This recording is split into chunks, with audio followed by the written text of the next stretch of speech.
So today, we're going to dive into one of the absolute giants of the Middle Ages, Thomas Aquinas.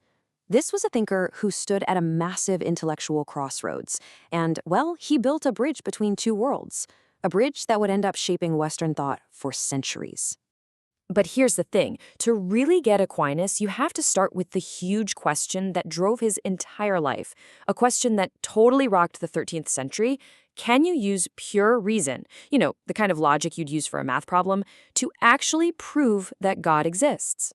Now, this wasn't just some dusty academic debate. It was a fundamental challenge to the very idea of belief itself. Okay, so let's get into it.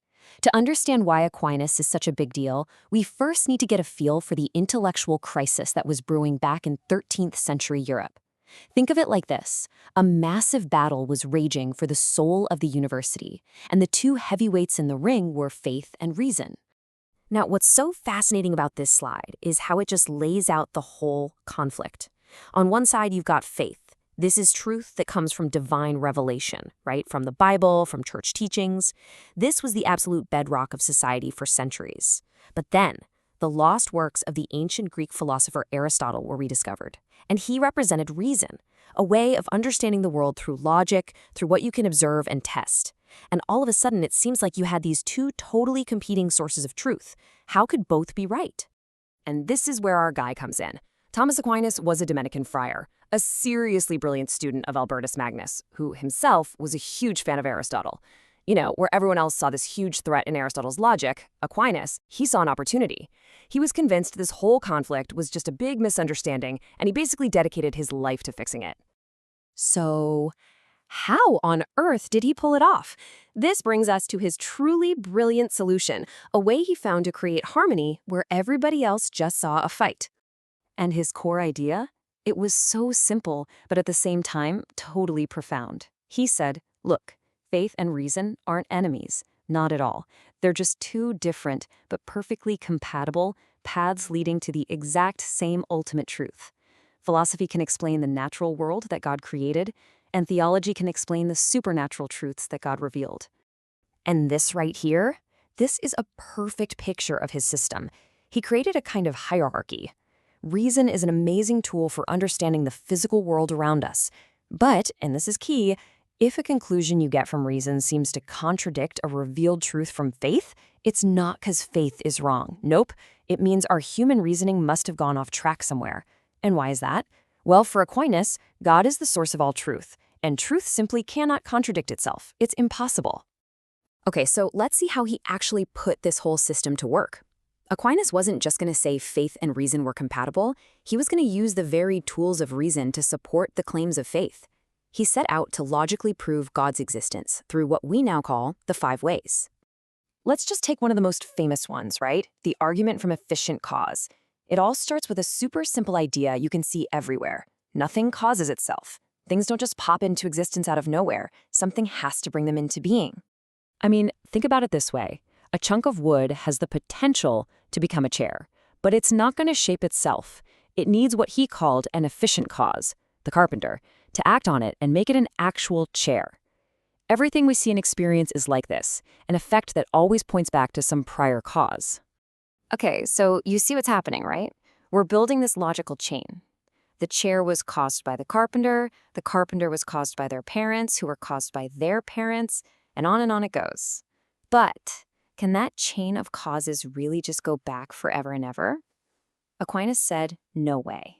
That's a logical dead end. An infinite chain of causes just doesn't work. See, logically, that chain has to start somewhere. There has to be some ultimate first cause that wasn't caused by anything before it. An uncaused cause that kicked the whole thing off. And for Aquinas, that first cause, well, that's what everybody understands to be God. And believe me, he did not stop there.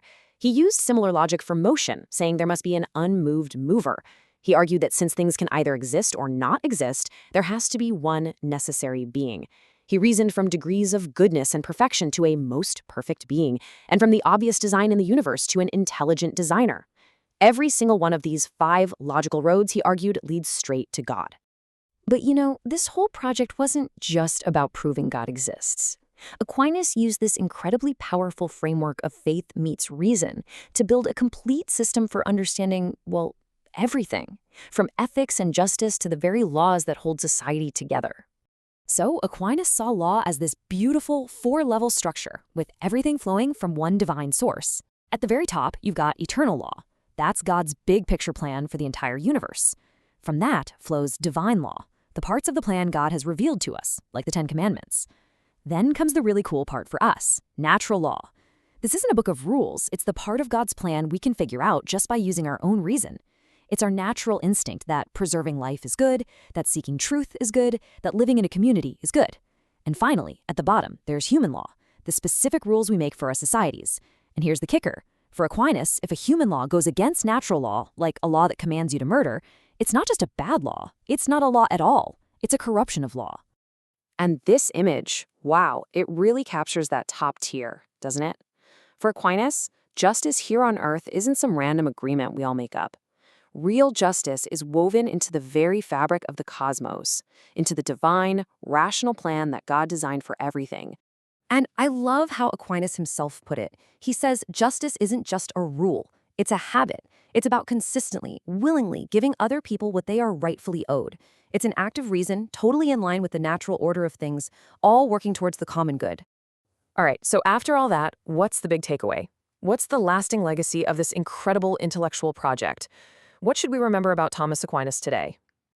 I mean, his grand achievement was nothing short of Christianizing Aristotle.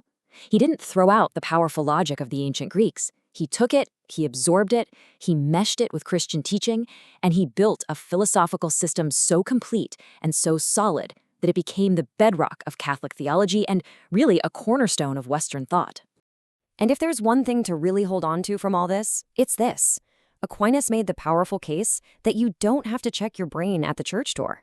He showed that deep, devout faith and tough, rational questioning aren't enemies.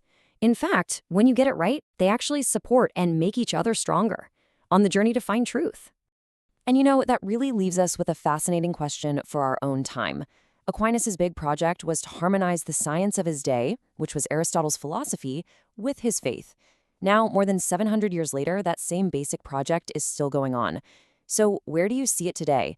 Where do you see people trying to find harmony between modern science and spiritual belief?